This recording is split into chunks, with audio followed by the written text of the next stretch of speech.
How to follow someone in Edit's Instagram app. I'm gonna guide you through the process on how to do it. Let's get started. First of all, on your phone, launch the Instagram Edits app. After you are in the app, make sure that you are logged in with your account. Once you are logged in, you will see this kind of app interface. Now, in order to follow someone in this home interface, you can see this Reels option. Tap on it. From here, you can explore through the Reels in this app. And if you want to follow any accounts, you can simply tap on the accounts over here. And it will directly take you to the Instagram app.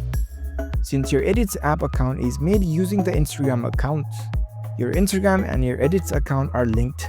So in order to follow someone, it will directly prompt you to the Instagram app. It will show up their profile in the Instagram app. And if you want to follow them, here you can see the follow option. Tap on it.